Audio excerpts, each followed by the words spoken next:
Yeah, we're good. It's awesome. As you said, I did take out the state final. It was a bloody good time. A lot of good competitors. I was shocked.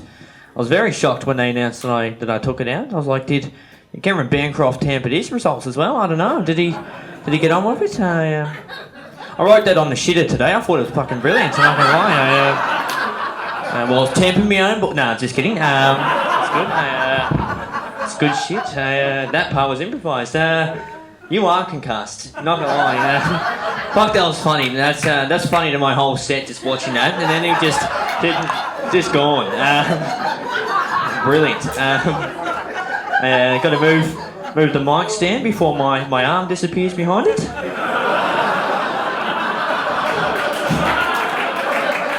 Happens too often.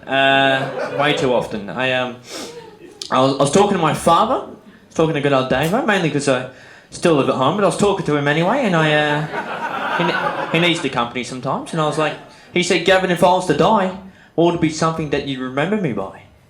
I said, first of all, Dad, not if you die, when you die. Not immortal, champ. And but the only thing that's in my head is childhood memory number one. It's the first time I see my dad get in a fight. Brilliant. Has your dad get in a fight before? You don't have to answer, that's fine. That's cool. He did get in a fight. Yeah, thank you for the late response. I fucking needed it. Thank you. That's good. He did get a bit of context. I was living in Western Sydney. Yes, I'm rough. I'll fight you. I'm like a chihuahua. The irony is my dad's a chihuahua breeder, so he breeds them rough. But I went into Centrelink, which paints the picture. She doesn't like Centrelink, that's fine. But I went in with my father, and then he went in line, and now somebody had pushed in line at Centrelink, and I was like, oh, here we go, because then Dad got angry, and all of a sudden there was a bit of swearing between them, and there was a bit of fuck you between back and forth, and I was like in the background, like, knock him out of his wheelchair, Dad. Fuck him up.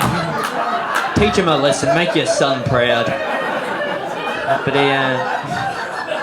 he turned and said to this guy, one of the best lines ever. He said to this guy, he's like, mate, if you don't shut your mouth, I'll turn your glasses into contact lenses. I was like, that's tough. I'm like, this guy couldn't walk and could barely see, and Dad was going to fight him. That is rough. But nothing ever happened. Dad was just thrown out of Centrelink, which was funny to watch, till we didn't eat for a week. But you don't win all the battles. But I walked up. I thought it was a good line, so I went up to my childhood bully. I went up to Ziggy Munro. Is he here? He's a coward. You want to show his face? I'll go again. I went up to Ziggy Munro and I walked up to Ziggy and said, Ziggy, if you don't shut your mouth. He wasn't talking, by the way. He was just by himself. And I was like, if you don't shut your mouth, Ziggy, I'll turn your glasses into contact lenses, mate. And he broke my jaw. And he put me in hospital for a couple of weeks. And I was saying that story once, and somebody said, fuck, I'd like to meet your father. And I said, same. Mum, it's good. It's good. Anybody catch PTV? Yeah, that's good. I was on a tram, and a guy came up to me on a tram, and turned around and said, "You look like a famous person." I was like, "Fuck yeah, comedy's going well." And he's like, "You look like Keira Knightley with a mustache." I feel I don't at all. I'm not gonna lie, a bit of an insult to Keira. I've been told actually that I look like Nicolas Cage with an ice addiction. I was like, good one, Grandad. Got me. You old saga balls. But I evidently the look I do pull off as a kid. That's it. No, a boy whose parents are going through a divorce, and he has facial hair like this as an attempt to be the man of the house. Like, Daddy, why did you leave? I'm the daddy now. Mum hates that line. She does. Hates it.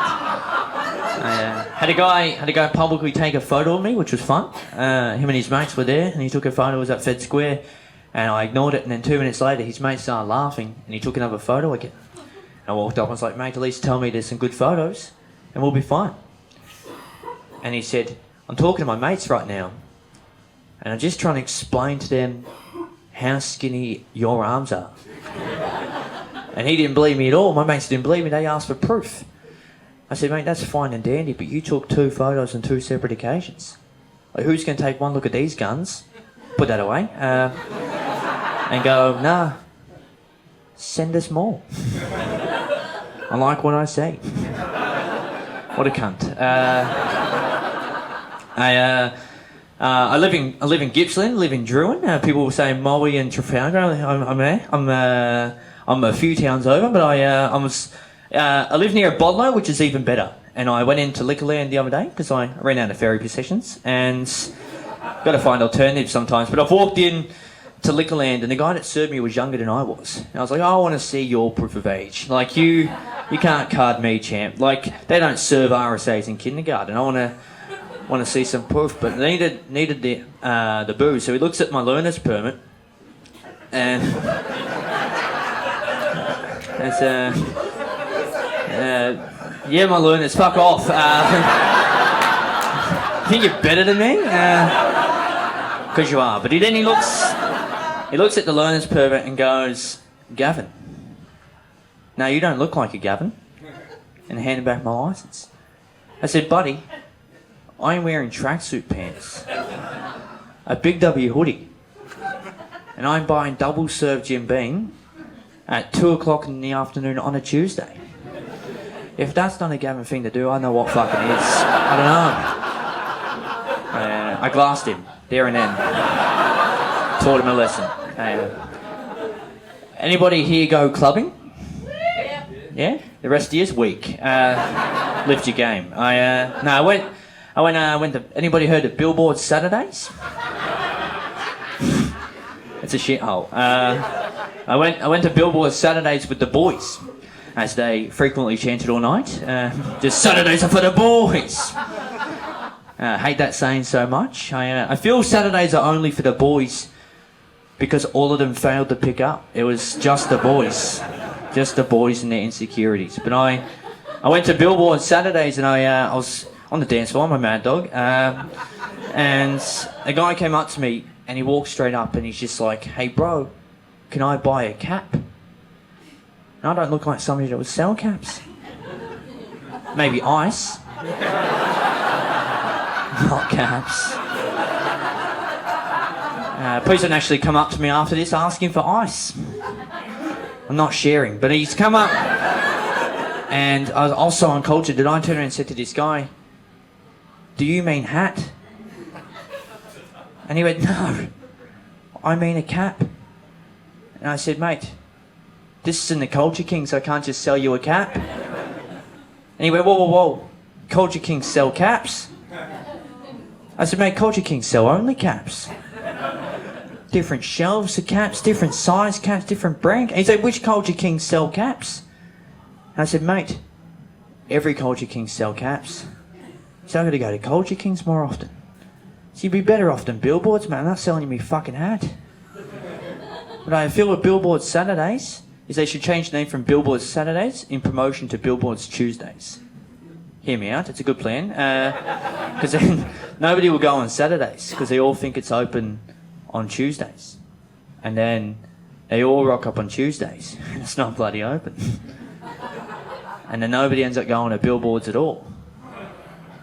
And automatically better people for not going. It's a shithole. I was talking about how my dad's violent. My mum's, she's a fighter too, not gonna lie. And I told you about the first time I see my mum cracking in public. It's good stuff. It's also childhood memory number 2. But it's always good to see your mum hit somebody that isn't you. I should explain. I was just like, yeah, fuck him up, mum. But a bit of context, as I said, I lived in Western Sydney and I went into the local Super IGA with my brother and my mum. If you don't know what Super IGA is, it's like IGA, but Housing Commission, right? And we walked in and I went in and for some reason, I stole a Mars bar. It was twin pack, go hard or go home, all right? And then as we went to leave, the security guard, because they had those in Sydney, the security guard noticed that I took the Mars bar, and I noticed that he noticed that I took the Mars bar. So as soon as we left the shopping centre, I've just put it in Mum's plastic bag with the milk and bread. Not trying to put the blame on her, just not on me. And as we went, the security guard confronted us. He's like, "Hey, buddy, hand over the Mars bar and we won't have a problem." I was a typical teenager at the time. I was like, "Check me pockets, got nothing on me." But he's like, "No, I seen you take it, hand over the Mars bar and we'll be fine. Or I won't have to call the cops." As I said, I was a typical teenager in Western Sydney. I said, "Don't bring in the pigs, mate." But he got aggressive, and I looked at my brother. I said, if you be quiet, we'll go halves. It's twin pack, right?" And he said, "Done deal." And then Mum, she defended me. She all of a sudden, she was like, "My baby boy would never steal a Mars bar. He would never, ever steal a Mars bar. Have you tried Nathan's pockets? Maybe he took the Mars. He's got a rat's tail. Look at him. He's like, "No, it was the underweight kid. The underweight kid took the Mars bar." I was like, "No need for insults, champ." But he kept on going because he said to Mum one of the worst things somebody has ever said to my mum. Well, not the worst. I've heard worse from Dad. But he said to my mum, he said, "Maybe if you raised your kids better," which is brutal. It's very brutal. He said, "If you raised your kids better, they wouldn't be stealing from IGA." And I looked at my brother and I'm like, "We're in way over our heads here." He said, "What's this wee shit? You tried to pin this on me 2 seconds ago." But I was like, "Fair call." But and then Mum tried to brush off. She said, "No, my baby boy would never steal a Mars bar." And he's like, "No. If you raised your kids better, we wouldn't be in this predicament." I said, "Why'd you repeat it?" Because then Mum, instead of abusing this guy, she just grabbed the plastic bag that had the milk in it, and then she just swung it at him, and she clocked him. I was like, "Yes." And then he's gone down. I was like, he's dead. She's killed him. He's gone for the count. See you later. He lost this battle. And as he's hit the deck, milk's gone everywhere, mainly on him. And then Mum's swung the bag back around to go and inspect how much milk we lost in the battle. And then she's like, "Oh, Mars bar, sick." Twin pack, fuck yeah. And then she looked at us and she looked at the unconscious security guard. She assessed the whole situation. And then I was like, "It was Nathan the whole time." "You were right, ground him." And then all of a sudden she looked at us and she looked at him and said one of the best lines ever. She just said, "Nobody will ever have to fucking know about this." And then took the Mars bar. What a bitch.